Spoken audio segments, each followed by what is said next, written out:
Hello बच्चों, कैसे हो आप? आई होप पढ़ाई आपकी अच्छी चल रही होगी, क्योंकि एग्ज़ाम बिल्कुल आने वाला है, ज़्यादा दिन बचे नहीं हैं और सिलेबस भी बहुत मुश्किल से पूरे हो रहे हैं जिनके हो रहे हैं, और बहुत सारे लोगों के तो हो भी नहीं रहे हैं, ठीक है ना। लेकिन फिर भी बच्चे मैक्सिमम स्कोर करके मतलब जाने की कोशिश कर रहे हैं कि ज़्यादा से ज़्यादा सिलेबस हो जाए, और होना भी चाहिए, क्योंकि बच्चों जेईई मेंस में जितना ज़्यादा सिलेबस कवर करके जाओगे, देख के जाओगे, उतने मार्क्स ज्यादा आने की उम्मीदें हैं, ठीक है ना।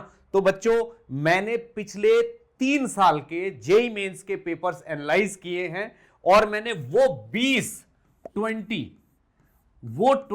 मोस्ट इंपॉर्टेंट कॉन्सेप्ट लिस्ट किए हैं जो सबसे ज्यादा पूछे गए हैं रिपीटेडली, ठीक है ना।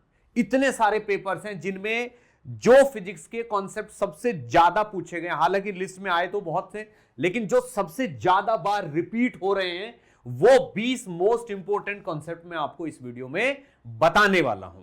क्योंकि वो 20 मोस्ट इंपोर्टेंट क्यों हैं? क्योंकि वो सबसे ज्यादा बार आए हैं, ठीक है ना। भले ही वो बहुत इजी हो या बहुत मुश्किल हो, बट पेपर में सबसे ज्यादा रिपीटिशन, इन टॉप रिपीटिशन के मामले में ये टॉप 20 पोजीशन पे आते हैं, ठीक है। तो कौन कौन से कॉन्सेप्ट्स हैं बच्चों, वो मैं आपको बता देता हूं, ये लीजिए, ठीक है ना। मेक श्योर कि ये 20 के 20 कॉन्सेप्ट जो मैं आपको अभी बताने वाला हूं, ये आपके होने चाहिए। जाने से पहले सोच लेना आप कि ये मैंने पढ़े हैं कि नहीं पढ़े हैं, ये मुझे आते हैं कि नहीं आते हैं।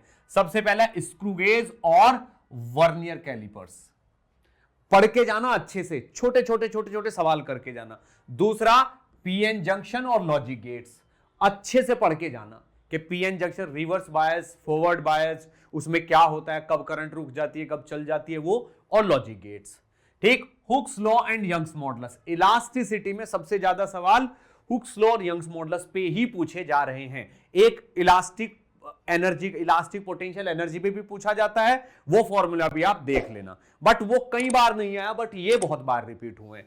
एसी सर्किट, ठीक है ना।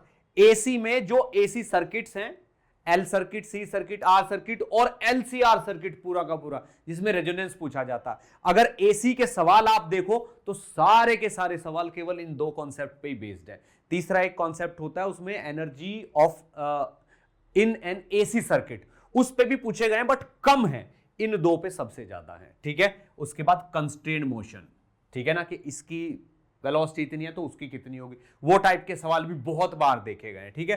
थर्मोडायनामिक प्रोसेसेस, जो 5 प्रोसेस होते हैं ना थर्मोडायनामिक, एक क्वेश्चन पक्का गारंटीड है, ठीक है ना। Isothermal process, isochoric process, isobaric process, polytropic process, एक इस कॉन्सेप्ट पे एक सवाल पक्का है, मैं बोल रहा हूं आपको। इसके बाद कार्नोट इंजन और रेफ्रिजरेटर वाला फॉर्मूला, जस्ट फॉर्मूला भी पढ़ के चले जाओगे ना इस पे, तो भी सवाल हो जाएगा। डिग्री ऑफ फ्रीडम पक्का पूछा जाएगा, थर्मोडायनामिक्स का एक सवाल ऐसा आएगा जिसमें कुछ कुछ बोलेंगे और बोलेंगे डिग्री ऑफ फ्रीडम क्या है, यानी कि डिग्री ऑफ फ्रीडम और सीपीसीवी के फॉर्मूले आपको याद होने चाहिए, ये हो जाएगा। कॉन्सेप्ट पढ़ के जाना है।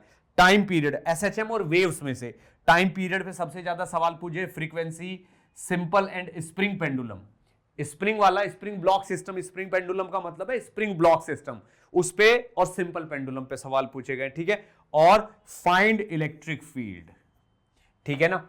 इलेक्ट्रोस्टैटिक्स में से बहुत बार डिफरेंट सिचुएशन में इलेक्ट्रिक फील्ड पूछा गया है। 10 कॉन्सेप्ट ये हो गए, ठीक है ना। नेक्स्ट 10 ये रहे, ठीक है ना। इनको देखना ध्यान से कौन कौन से हैं भाई। जो कैपेसिटर्स है, ठीक है ना, उसमें कैपेसिटर के कॉम्बिनेशन पे सवाल हैं, उतने ही सवाल एनर्जी स्टोर के ऊपर हैं, कि भाई एक कैपेसिटर है, उसको उल्टा करके लगा दिया, दूसरे कैपेसिटर से कितनी हीट में लॉस हो गई, अब नई एनर्जी कितनी हो गई, वो है, ठीक है ना। और डाइलेक्ट्रिक वाले हैं, इसमें डाइलेक्ट्रिक भी है, इसको आप चाहो तो प्लस डाइलेक्ट्रिक भी लिख सकते हो, कि भाई डाइलेक्ट्रिक भर के क्या होगा। बिल्कुल सिमिलर कॉन्सेप्ट बार बार पूछे जा रहे हैं, ठीक है ना। करंट इलेक्ट्रिसिटी कंप्लीट चैप्टर है भाई।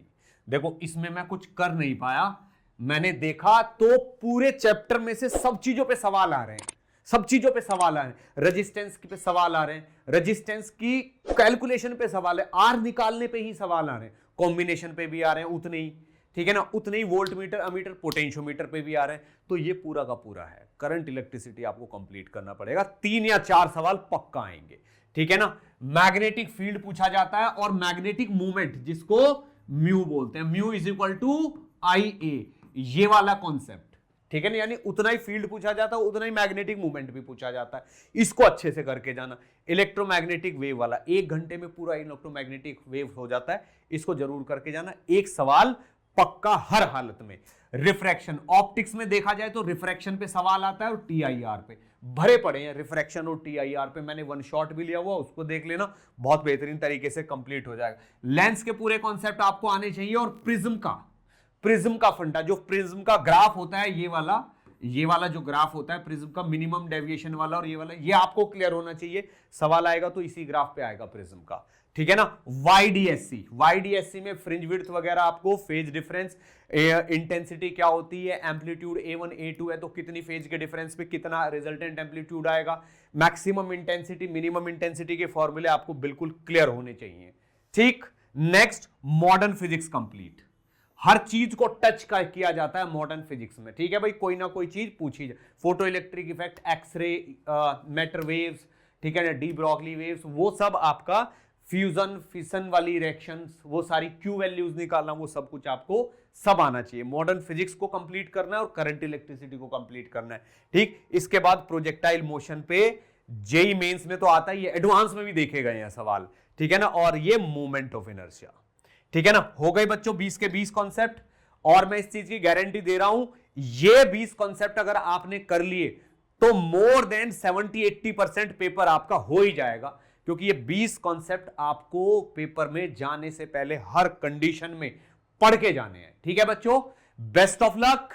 चैनल को सब्सक्राइब कर दीजिएगा, लाइक कर दीजिएगा, ठीक है ना। And I am always with you, जितना मुझसे हो सकेगा मैं आपको उतना सपोर्ट करता हूं।